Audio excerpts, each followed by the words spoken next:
Good morning, everyone watching live here on BAM YouTube. Let me know in the comments where you are tuning in from. The Hot Sheet covers what you need to know about the real estate industry in a 24-hour time period. And on today's Hot Sheet, I will discuss housing inventory, a bifurcated housing market, a banking update, and an overview of what's happening this week. The Fed meeting is right in the middle of the week. Today is Monday, March 20, 2023. I am Byron Lazine, and the Hot Sheet starts now.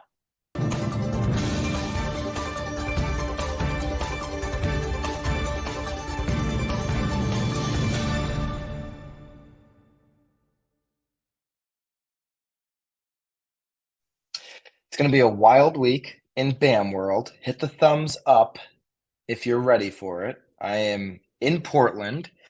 Obviously, not the preferred set this morning. Bobby, video producer Bobby, who is actually in the background sitting in an airport right now, had his flight canceled. Him and Cooper, we've got two of our amazing video producers coming out here to Portland to the 1,000-watt turn-on event. Flight out of LaGuardia canceled last night. They're now sitting in JFK. Nothing but fun on the road. I made it here. I'm going here. Just whatever set we can do to bring the Hot Sheet.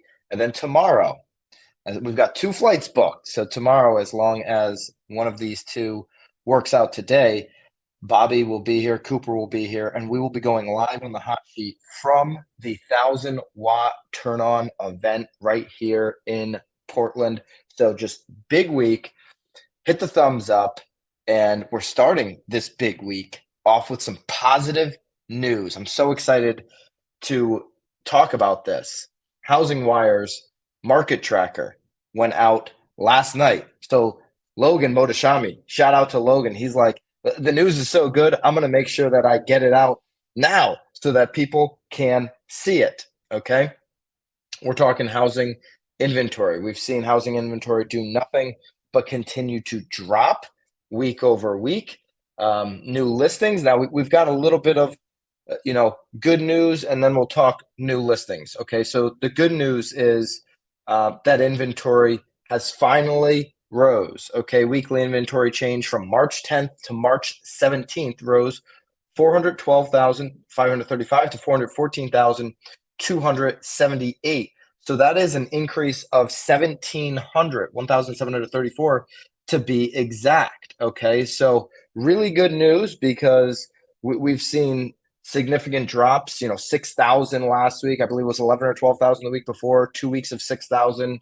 The week before that. So maybe we've hit that bottom of inventory that we've been waiting for, that seasonal bottom where we can start to get more inventory onto this spring market in an environment last week where we saw rates come down. This could be a signal, a little bit of hope here that the next 30, 60, 90 days could be, we could ease the pressure a little bit for buyers. Okay, purchase application data rose 7% last week. We talked about that last week when the numbers came out from Mortgage Bankers Association. Still down 38% year over year. 10-year was up and down. We're going to talk about the 10-year where it was or where it is coming into this week and here in just a little bit. Now, new listings, and Haley, if you could put up that first new listings chart. This is where we've got the good news on total inventory and kind of the bad news on new listings. New listings continues to plummet. So we're creating a bigger gap in the year over year data for new listings. Okay. They fell so much this week that Logan over at Housing Wire is putting a little bit of an asterisk onto this week's inventory data that I just got all excited about. So he's pouring a little water on this good news. We don't need to pour water on any of the good news this week. It's going to be a wild week. We need to have all the good news, cling on to it as much as we can. So we're creating this bigger gap, as you can see on the chart. Haley, if you want to put that back up. 2021, we had 60,904 new listings at this time. And 2022, this is year over year numbers, 55,000. Right now, 42,000. In comparison, 2015 was 80,000, 16 was 84,000, 2017 was 78,000. So these are just, I mean, these are huge gaps for new listing data. It's very uncommon for this time of year. And hopefully, in the next week, 2 weeks, we could start to see a bottoming out of new listings.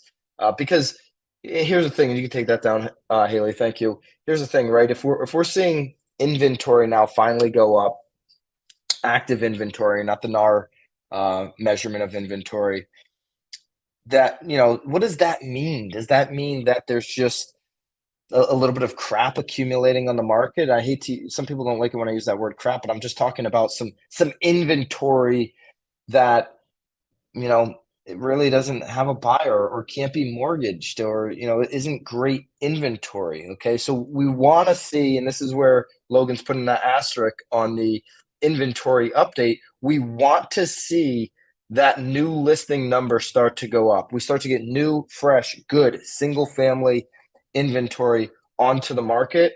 It's going to mean great things for home buyers. Hit the thumbs up if you agree. And now every market's going to be different. And so that's what we're going to talk about here.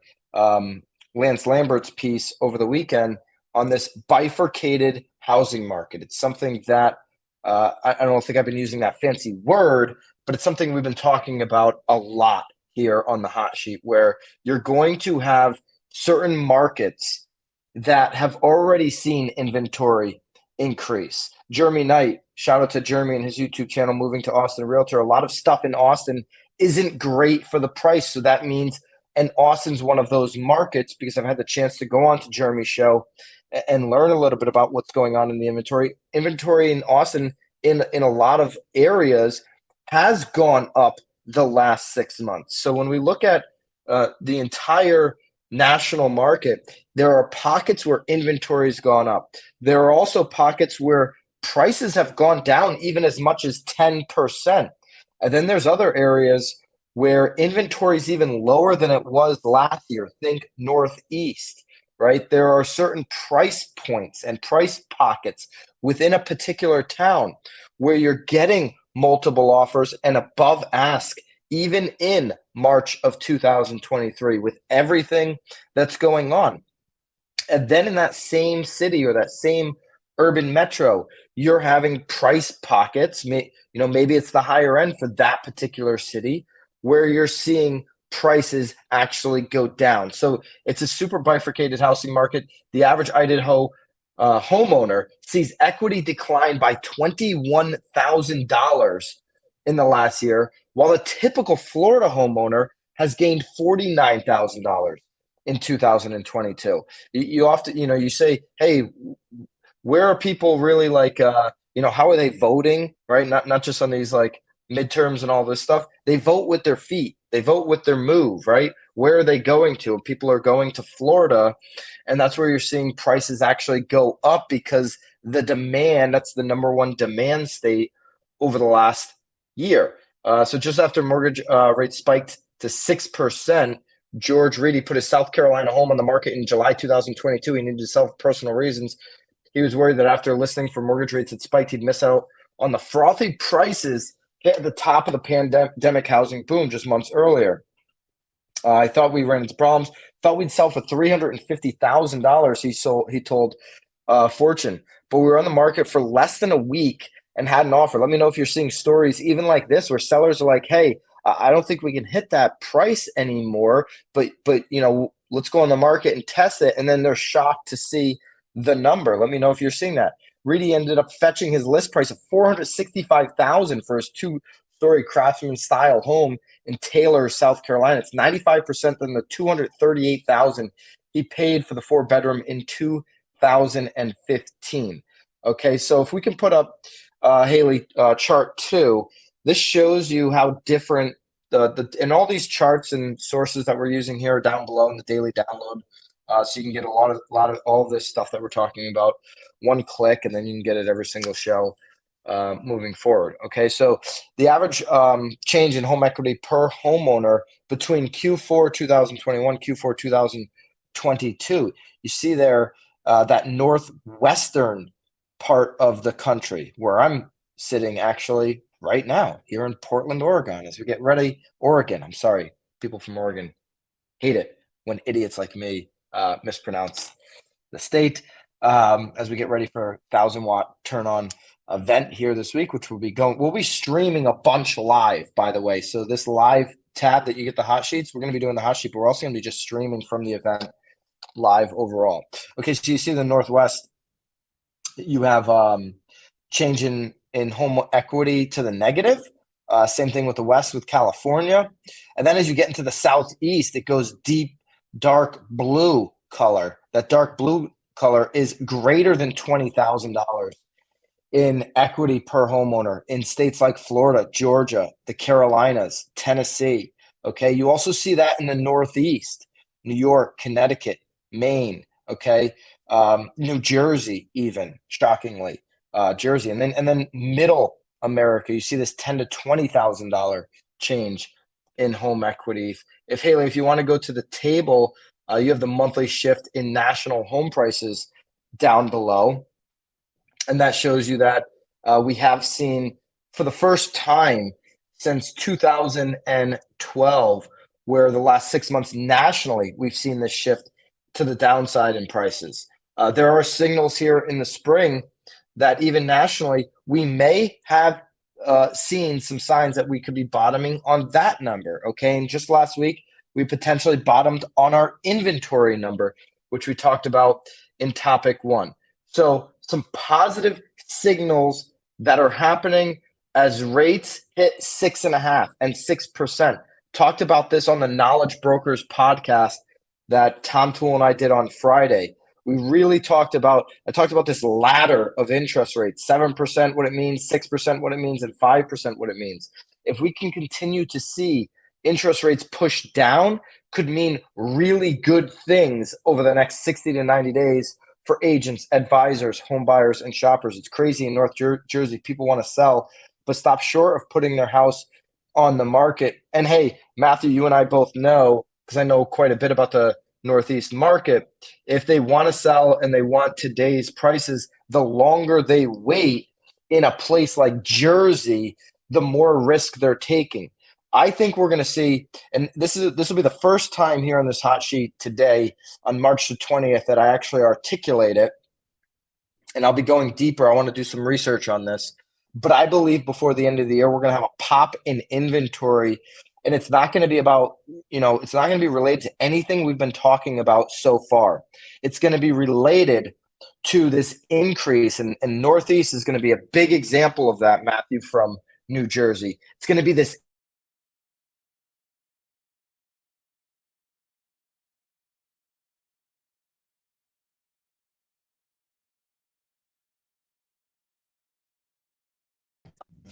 Hey, from the airport, everybody. Byron's mic All is right, sorry about that. There we go. Internet here at the Bidwell Marriott in Portland is a little sketchy amongst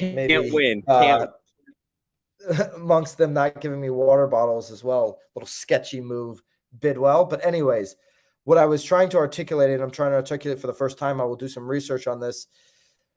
I believe that we're going to see an increase in inventory, especially places like the Northeast before the end of the year when these property tax assessments come out. Jersey would definitely fit into that bucket. So sellers in Jersey, okay, you've got still 1.5 months worth of inventory. I see that comment, Matthew, and I get it. But as they increase the assessments on the property taxes, a place like Jersey where property taxes are already insane, places like New York, Connecticut, these assessments are coming this year on the property taxes because of all that equity we just gained. We showed the equity chart. You can put that map of the country back up, Haley. We know the equity, how much it's increased.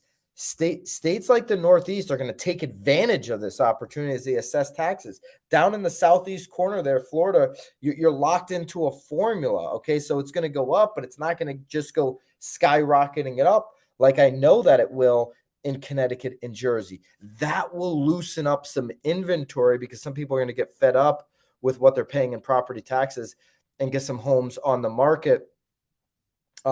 Jeremy is saying Austin will be one that sees higher inventory. And I think he's talking about this property tax situation because it's a big topic in Texas as well. So places where you could see these assessments really take property taxes up significantly, those are going to be some of the states where we might see before the end of the year some of this inventory loosen up just a little bit. Other things that could loosen everything up, obviously, would be this banking situation. How bad does the banking situation get? I've got some updates here on what's happening just over the weekend. It seems like these government moves. I'm talking in my conspiracy theory voice here. These government moves, these federal bank moves, they all happen on the weekend, right? Because they're like really focused on Monday morning markets open. Obviously, the global markets open before our markets, but just this weekend, UBS buys Credit Suisse for $3.2 billion. Supposedly on Sunday, they offered like $1 billion. The price tag ends up being $3.2 billion. So if you haven't heard yet, UBS bought out Credit Suisse. These are the two biggest Swiss banks, okay, in that country. So Swiss National Bank also pledged a loan of up to 100 billion Swiss francs to support the takeover. That's 108 billion US dollars. We saw that their Federal Reserve Bank, the Swiss Federal Reserve, earlier in the week, the end of last week, had pledged 52 billion. So they are just like trying to stop the bleeding. Think about that. UBS just bought a bank that's got $100 billion loan. That's just got an enormous amount of assets. The combined banks are going to have 5 trillion invested assets, and they bought the bank for just 3.2 billion. So it tells you that Credit Suisse had some issues here. Credit Suisse and UBS now will make up the first and second bank, making up one big bank in Switzerland. So interesting. You're seeing more of this, like, push into one big banking system. Are we going to eventually just have like one big global bank the way it's going? I don't know, but that's what happened there with Credit Suisse. Right now, I believe when we opened market, let's just take a quick look. How are markets reacting? They were down, then they were up. Now they're still up. Okay, so Dow's up about 230 points, but 3/4 of a point. S&P's up 1/4 of a point. Nasdaq's down a little bit. But First Republic stocks are continuing to tank. Other regional banks are rallying right now. So First Republic right now is in the hot seat. The hot seat keeps switching around. FDIC announced also over the weekend that it agreed to sell Signature Bank assets to New York Community Bank Corp. So you're seeing a lot of these, seeing a lot of pressure and assistance from the government to these banks that are still in operation to go bail out the banks themselves, and as opposed to the government doing these bailouts. So that's been the trend right now.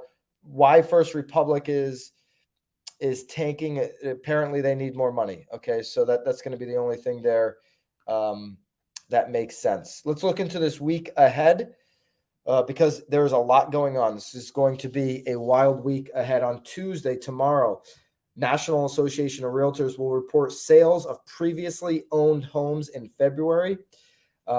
Existing home sales fell 0.7% in January from the prior month. Canada's Statistics Agency releases February inflation figures, so we'll see what old Canada has to say about inflation. And also Wednesday, big day. This is the big day. The Federal Reserve, FOMC, will announce its latest interest rate decision following a 2-day meeting. So their meetings are going to start Tuesday, go into Wednesday. They're going to make that announcement. The central bank is confronting banking industry turbulence and obviously this high inflation. So I've got a little bit of an updated report on what they might do. Thursday, the Bank of England announces its latest monetary policy decision. So they'll probably just do whatever America does. The Labor Department on Thursday reports the number of worker filings for unemployment benefits the week ending in March 18th. So Thursday, we got a big job number. Wednesday, we've got the federal interest rate. Tuesday, tomorrow, we've got NAR, previously sold homes in February. Okay. Friday, We've got some Commerce Department figures coming out. So big stuff happening all week. I'm going to be doing the hot sheet every single day. I'll be going live the next couple of days from the 1,000-watt turn-on event. If you are in driving distance of Portland, Haley, if we can put the link below for 1,000-watt turn-on event, we're gonna be in a BAM booth streaming all week, the next day and a half from the event. If you can get here, I'm hearing there might be maybe 1-2 tickets left. There's a BAM discount code, get you $750 off that ticket. If you could put that down below, Haley, come if you can drive here and be here. Love to see you at the 1,000-watt turn-on event. Okay, let's just take a quick look. Haley, if you could put up where we're at in the 10-year as we close out the show. Haley or Bobby from JFK, 10-year is ticking up. Market is ticking up. So that's been in line with what we've seen here throughout the year. Could mean that the 30-year potentially will tick up later today. We ended the week last week on the 30-year at 6.55. We bounced between that 6.55 and that 6.75 number. So could see if this trend continues here with the 10-year on the first read and the 30-year today, could see that tick back up somewhere between that 6.55 where we ended the week last week and 6.75. Okay. Mark says there are still a few tickets left. So we've got the link below for the BAM discount code. If you can get here today, you don't want to miss it. We're going to be having the first ever BAM live booth from the event. So reactions from folks that are attending the event, podcasts, live stream, all the normal BAM content from the booth, but also extra live stream. So this tab right here that you get to see the hot sheet on every single day, make sure you subscribe to the channel because we'll be going live in this tab aside from the hot sheet to react to what's happening at the event, to get live reactions. And then we're going to be recording a whole bunch of podcasts with some really cool people in the industry that 1,000-watt has put together for this event. And that content will be rolling out in the weeks ahead. 1,000-watt is the premier agency for branding in the real estate community, whether it's prop tech, real estate teams and brokerages. They've worked on so many of the great brands that we know and love.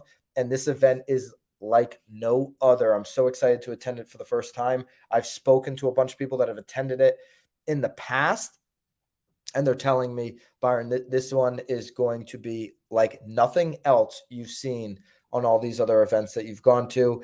And Mark Davison, shout out to Mark, co-founder of 1,000-watt. He said, let's go Super Bowl radio row style with BAM. This is going to be the first time any event has ever done anything like this. So looking forward to that. That's where we'll be doing the hot sheet live tomorrow. We've got a big week. So stay with us. Make sure you're subscribed to the channel. Today at 11 a.m., Overask podcast will be up as well. And until tomorrow morning, live from the 1,000-watt turn-on event, toodaloo.